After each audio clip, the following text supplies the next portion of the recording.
I never thought a piece of paper could throw my whole life into chaos, but that's exactly what happened when I checked my mail that Tuesday morning. There it was, sitting innocently in my mailbox. A cream-colored envelope with gold calligraphy that would end up testing every relationship I held dear. The morning had started so normally: coffee with Rachel before she headed to her job at the pediatric clinic, a quick kiss goodbye, and me settling into work from home like I did every Tuesday.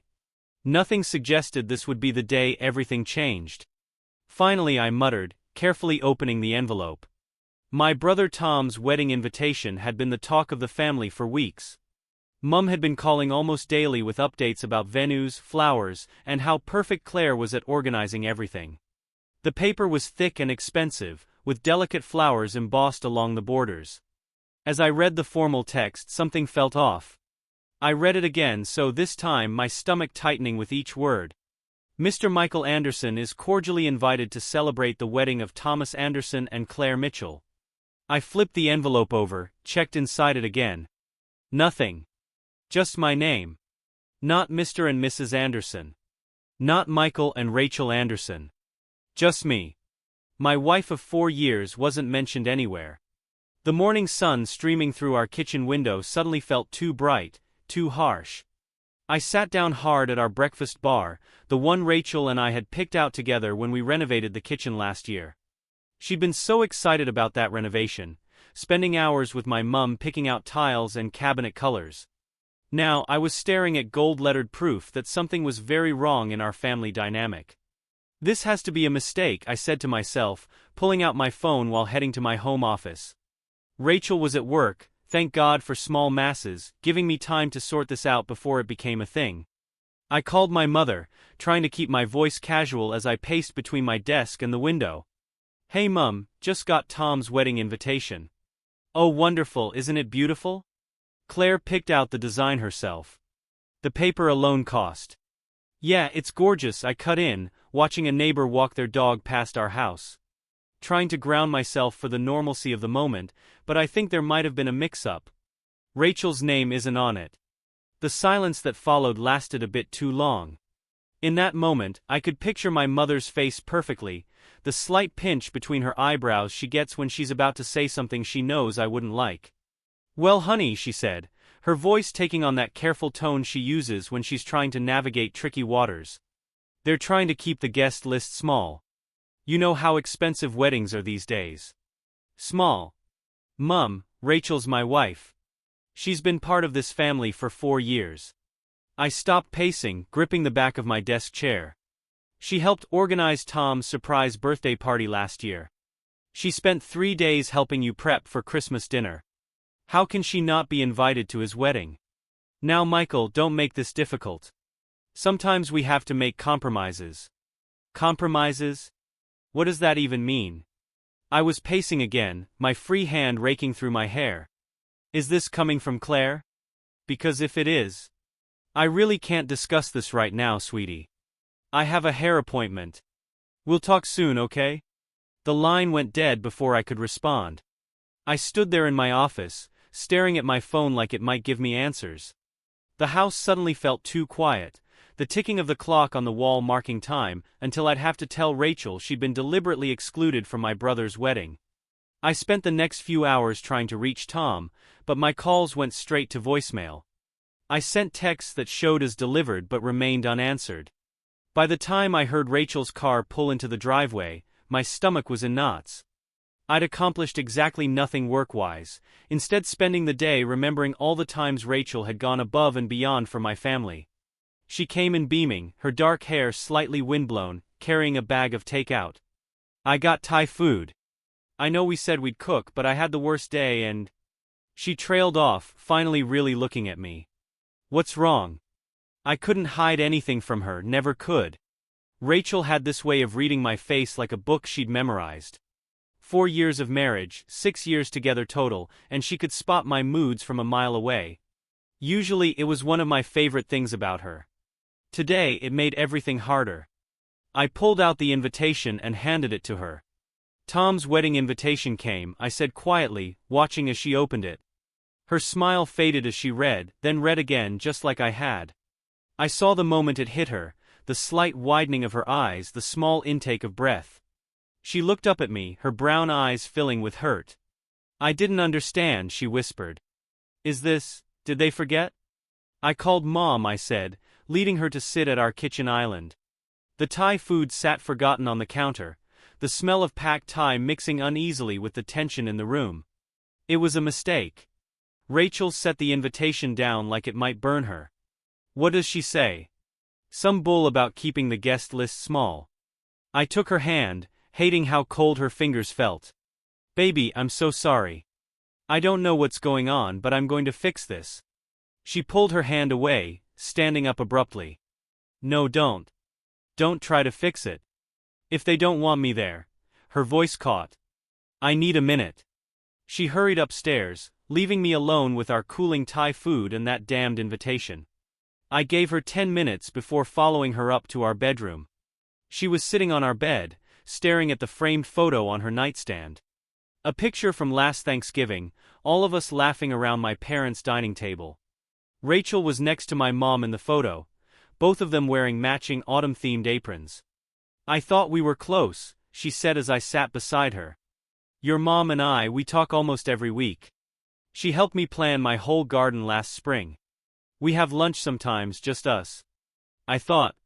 She broke off, tears spilling down her cheeks. I pulled her into my arms, feeling her body shake with sobs. "This isn't right," I said firmly, "and I'm not letting it stand." The next morning I called in sick to work and drove to Tom and Claire's place. They'd bought a house in the suburbs last year, not far from my parents'. The gardens were immaculate. Claire's pride and joy, according to Mom. I remembered Rachel offering to help Claire with her landscaping when they first moved in. Claire had politely declined. Tom's car was in the driveway, but no one answered when I knocked. I was about to leave when I heard movement inside. I knocked again, harder this time. "I know you're in there, Tom. We need to talk about this." The door opened, revealing my brother, looking uncomfortable in track pants and a faded t-shirt. "Mike, this isn't a good time." "When is a good time?" "Because you're not answering my calls or texts." I pushed past him into the house. "We need to talk about this wedding invitation situation." "There's nothing to talk about." Claire's voice came from the kitchen. She appeared in the doorway, arms crossed. She was already dressed for the day in a crisp white blouse and tailored pants, looking like she was headed to a business meeting rather than spending the morning at home. "The invitations were sent out as intended." "As intended," I repeated, my voice rising. "You deliberately excluded my wife from your wedding." "Why?" "I think you know why," Claire said coldly. "After what she said about Tom and me last year." "What are you talking about?" "Rachel has never said anything negative about your relationship." Tom stepped between us. "Mike, come on. We all heard what she said at the Christmas party. About us moving too fast, about Claire being after my money." I stared at him in disbelief. "That never happened. Rachel spent the whole party in the kitchen with Mom and playing with the kids. When would she have had time to say any of that?" "She told Emmy," Claire insisted. "And Emmy told me everything." "Emmy?" "Our cousin Emmy, who's been trying to set Tom up with her friend Jessica for years." "That Emmy?" I laughed without humor. "And you believed her over Rachel?" "Multiple people heard it," Claire said, but something flickered in her eyes. "And anyway, it's my wedding. I get to decide who comes." "Fine," I said, my voice deadly quiet. "It is your wedding. But understand this, if Rachel isn't welcome, I'm not coming either." Tom's face fell. "Mike, don't be dramatic. You're my best man." "Not anymore." I headed for the door, then turned back. "You know what's funny? Rachel defended you two to Emmy at that party. Emmy was making snide comments about how fast you got engaged. And Rachel told her that when you know. She said you two were perfect together." I shook my head. "Yes, no good deed goes unpunished." I left them standing there. Claire's face slightly paler than before. Tom looking uncertain for the first time. The drive home was a blur of anger and disappointment. When I walked in, Rachel was sitting in our kitchen island, still in her pajamas, staring at her phone. "Your mom just called," she said without looking up. "She wanted to know if I talked you out of making a scene yet." making a scene. I sat down next to her. I went to talk to Tom and Claire to try to understand what's going on. Now she looked at me, her eyes red-rimmed but dry. And I told her everything. Claire's accusations, Emmy's supposed gossip, all of it. Rachel listened quietly, her hands wrapped around a cold cup of coffee. I remember the conversation with Emmy. She said finally, "I told her to give you guys a chance. That love doesn't always need years to be real." She laughed bitterly. Guess she heard what she wanted to hear. "I'm not going to the wedding," I said firmly. "Michael, no, you can't miss your brother's wedding because of me. I don't want to be the reason. You're not the reason I cut her off. Their behavior is the reason. Their lies are the reason." She stood up suddenly. "Get dressed. We're going out." "What? Where?" "To meet Emmy for lunch." An hour later we were sitting at Bella Luna, the Italian place downtown where our whole extended family often gathered for celebrations. Emmy worked nearby, and Rachel had texted her asking to meet. I wasn't sure what Rachel hoped to accomplish, but I knew better than to argue when she had that determined look in her eyes. Emmy showed up 15 minutes late, looking flustered in her business suit. Her face fell when she saw me there too. "Oh, I thought it was just going to be you and me, Rachel." "Sit down, Emmy," Rachel said quietly. "We need to talk about what you told Claire." Emmy's face went red. "I don't know what we're talking about." "I think you do," I said. "About Rachel supposedly trash-talking them at Christmas." That's not." Emmy fidgeted with her water glass. "Look, Claire asked me if I'd ever heard Rachel say anything about them, and I just thought, you thought you'd make something up." Rachel's voice was still quiet, but there was steel beneath the softness. "Why?" "Because it's not fair."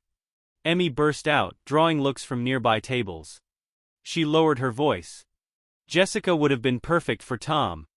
They grew up together, they have the same values, the same background. But he barely gave her a chance because Claire swooped in with her designer clothes and her perfect hair and her fancy job." "So you decided to punish me?" Rachel asked. "Because your man, your friend, didn't get picked." Emmy had the grace to look ashamed. "I didn't think they'd uninvite you to the wedding. I just thought, maybe Claire would realize that not everyone thinks she's as perfect as she pretends to be." "You need to tell them the truth," I said firmly. "I can't. Claire will never forgive me. We've worked together, we're on all the same charity committees. But it's okay for them to never forgive me." Rachel stood up. "You know what? I actually feel sorry for you, Emmy. It must be exhausting carrying around so much bitterness." She ground her purse. "Tell them or don't tell them. But know that this says way more about you than it ever did about me." We left Emmy sitting there, staring at her untouched water glass. In the car, Rachel finally broke down. "I can't believe she would do that," she sobbed. "Over something so petty." I held her while she cried, right there in the restaurant parking lot. "We'll fix this," I promised, though I wasn't sure how. The next week was tense. Rachel tried to act like it didn't bother her, but I caught her crying in the shower one morning. That's when I decided enough was enough. The annual family barbecue was coming up at my parents' house, and I was going to get answers. The day of the barbecue was perfect, sunny but not too hot, with just enough breeze to keep the mosquitoes away.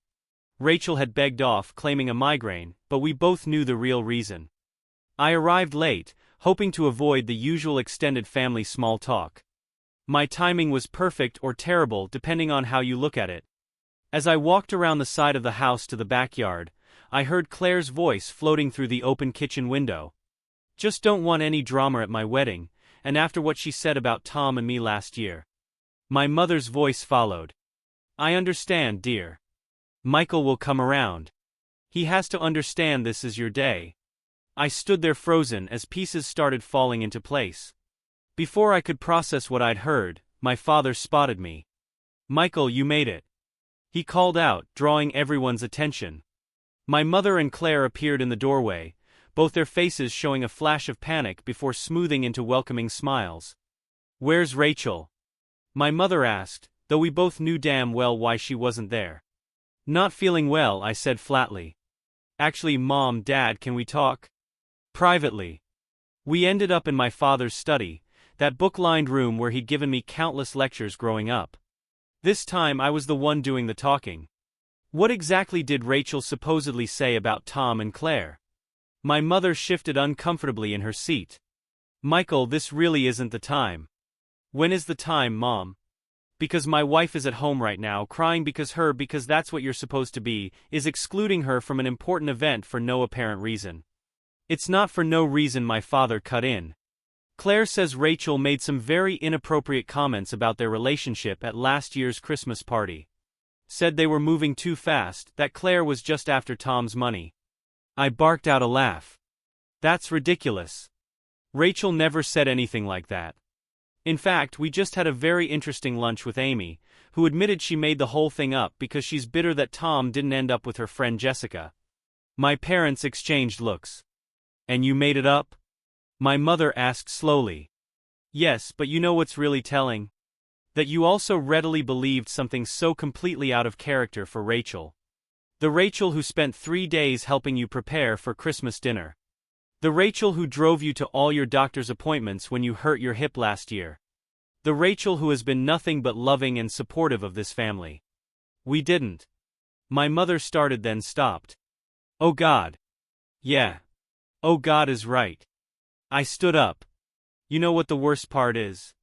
Even if Rachel had concerns about their relationship, which she didn't, even if she had expressed those concerns to someone privately, is that really a reason to exclude her from the wedding?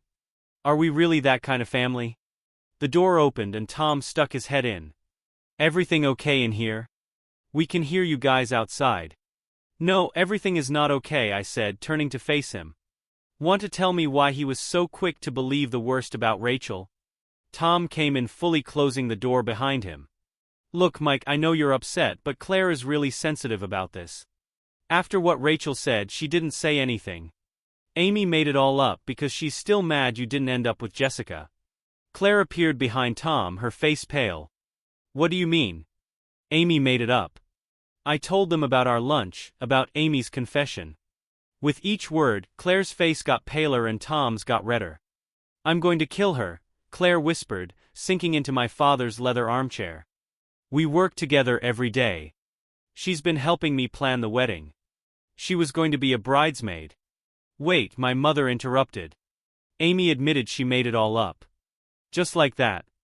Well, she didn't have much choice with both Rachel and me sitting there, I said. Though she seemed more worried about losing her spot on the charity committee than about destroying relationships in our family. Tom was pacing now, his hands clenched into fists. I can't believe this. All this time. Rachel must hate us. Hate you. I laughed, but there was no humor in it. No, she's hurt. Devastated, actually. She trusted you all, loved you, and you turned on her without even giving her a chance to defend herself. Claire stood up suddenly, tears in her eyes. I need to talk to Rachel. We need to fix this. Fix this. I stepped between her and the door. You think you can just say sorry and everything goes back to normal? Do you have any idea what the last few weeks have been like for her? For us. Michael, my mother said softly. We made a terrible mistake. Please let us try to make it right. I looked at each of them, my mother's pleading eyes, my father's ashamed face, Tom's anger, Claire's tears. You know what the worst part is? Rachel defended you two to Emmy that day at Christmas. Said you were perfect together. Said sometimes love doesn't need years to be real. I turned to Claire. She was on your side even when others weren't. And this is how you repaid her. The silence that followed was deafening. Finally, my father cleared his throat. Son, you're right. We failed Rachel. We'd failed you both. What can we do? I ran a hand through my hair, suddenly feeling exhausted. I don't know. But I do know this, until there's a real apology, not just because you got caught believing lies, but because you understand how wrong this whole thing was. Until then, I'm done. And that includes the wedding. Michael, please. Tom stepped forward. You're my best man. My brother. And Rachel is my wife. My partner. The person I promised to love and protect above all others. I headed for the door. Maybe you'll understand that better once you're married. If you ever really learn what that means. I left them there, ignoring their calls to come back.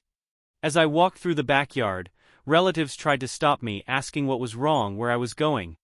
I brushed past them all, my mind already on getting home to Rachel. She was in our garden when I pulled up, aggressively pruning her rose bushes. She only gardened like that when she was upset. I'd seen her out there for hours after her dad's health scare last year. "They know," I said simply.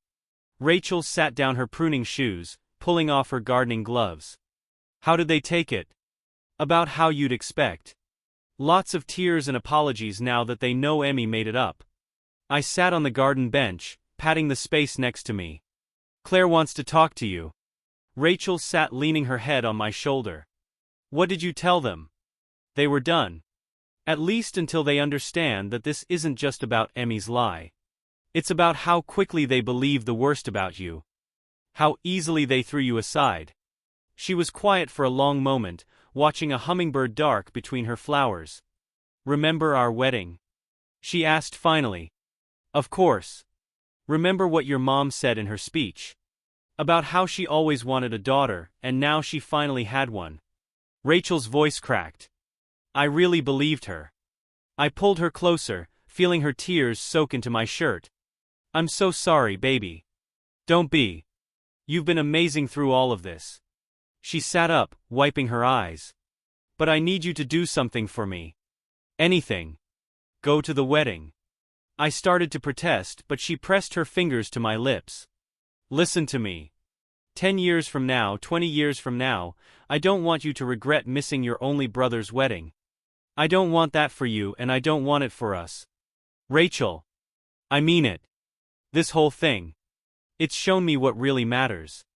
And what matters to me is you. Your happiness. Your relationship with your family." She took my hands in hers. "We can work through the rest, but missing his wedding, that can't be undone." I stared at our joined hands, at the wedding ring I'd placed on her finger 4 years ago. "How did I get so lucky to find you?" She managed a small smile. "Just lucky, I guess." The next few days were a blur of calls and texts from my family. My mother left tearful voicemails. Tom sent long messages about how sorry he was, how he'd been an idiot. Cloud even showed up at our door one afternoon, but Rachel wasn't ready to see her yet. A week before the wedding, we had dinner at my parents' house. Rachel's idea. She said we needed to clear the air before the big day. I was against it, but she insisted. "We can't move forward if we don't face this head-on," she said as we pulled into their driveway. "Besides, I'm tired of hiding." My mother opened the door before we could knock, her face anxious. "You came," she whispered, then burst into tears. The dinner was awkward at first. Tom and Claire were there too, Claire barely touching her food, Tom watching Rachel like he was afraid she might disappear. My father tried to make small talk about the weather, his voice too loud in the tense silence. Finally, Rachel set down her fork. "We need to talk about this." "Rachel, we're so sorry," Claire burst out. "I fired Emmy from the wedding party as soon as I found out. I can't believe I was so stupid."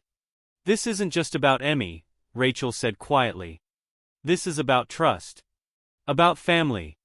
About how quickly you all decided I was someone I'm not." My mother reached across the table, but Rachel pulled her hands back. "Let me finish. For 4 years I've tried to be the perfect daughter-in-law, the perfect sister-in-law. I've helped with every holiday, every family event. I've kept your secrets, supported your decisions, loved you all like my own family." She took a shaky breath. "And none of that mattered when it came down to it." "It did matter." My mother protested. "We were wrong, so wrong. We let our excitement about the wedding cloud our judgment. We wanted everything to be perfect for Claire, and we lost sight of what family really means." "Perfect for Claire," Rachel repeated. "And what about perfect for Tom? For Michael? For this family that I thought I was part of?" Tom spoke up, his voice rough. "Rachel, you are part of this family. We screwed up. We let gossip and drama override what we knew, what we know about who you really are." He turned to Claire. "And if we're being honest, I think part of it was that you felt threatened by Rachel's relationship with my family." Claire's head snapped up. "What? Come on, Claire. Every time Mom talked about cooking with Rachel or gardening with Rachel or how good Rachel was with the kids, I saw your face. You were jealous. Claire started to deny it, then stopped. Maybe I was, a little. Everyone always talked about how perfect Rachel was, how seamlessly she fit into the family. I guess when Annie came to me with that story, part of me wanted to believe it, wanted to believe that perfect Rachel wasn't so perfect after all. Rachel's laugh was bitter. Perfect. I'm not perfect. I'm just me, trying my best to be a good wife, a good daughter-in-law, a good sister-in-law. And it wasn't enough. It was more than enough, my father said suddenly. We all turned to look at him. He'd been quiet most of the evening. We're the ones who weren't enough, weren't good enough family to you, weren't strong enough to stand up for what we knew was right. He stood up, his chair scraping against the floor. I've never been good at emotional talks. That's your mother's department. But I know when I've failed my family, and we've failed you, Rachel, failed you both. The silence that followed was heavy with unsaid things. Finally, Rachel spoke. I want to believe we can move past this, but it's going to take time. And work. Real work, not just apologies and tears. Anything, Claire said immediately. Whatever you need. I've already changed the invitation, printed a new one. She pulled an envelope from her purse. I know it's just a piece of paper, but Rachel took the envelope with trembling hands. Inside was a new invitation, this one properly addressed to Mr. and Mrs. Michael Anderson. It's a start, Rachel said softly. The wedding was 3 weeks later. Rachel went not as just another guest, but as Claire's newest bridesmaid. Turns out they had an opening after Amy's departure. It wasn't perfect. There were still moments of tension, still healing to be done. But watching my wife help my brother's bride with her veil, seeing her dance with my father during a reception, hearing her laugh at my mother's tipsy toast, I knew we'd made the right choice. That night, as we were getting ready for bed, Rachel asked me if I regretted standing up to my family the way I did. I looked at her, really looked at her, remembering her tears over the first invitation, her strength in facing down Amy, her grace and forgiveness. Not for a second I told her I meant it. She smiled, that beautiful smile that still makes my heart skip, and kissed me. I love you, she said. I love you too. And in that moment, I knew that sometimes the hardest battles we fight are the ones that matter most. Sometimes standing up for love means standing against family. And sometimes, if you're very lucky, doing the right thing leads you right back to where you needed to be all along. My phone buzzed, a text from Tom. Thank you both for being there today. Love you guys. Rachel read it over my shoulder and squeezed my hand. We're going to be okay, she said. And looking at her, I believed it. Because that's what real family does. They'd fight, they hurt, they heal, they forgive. But most importantly, they learn and grow together. Maybe the greatest test of family isn't how they treat you when things are easy, but how they face their mistakes and grow from them. We'd been through the fire, but we'd come out stronger. Different, maybe,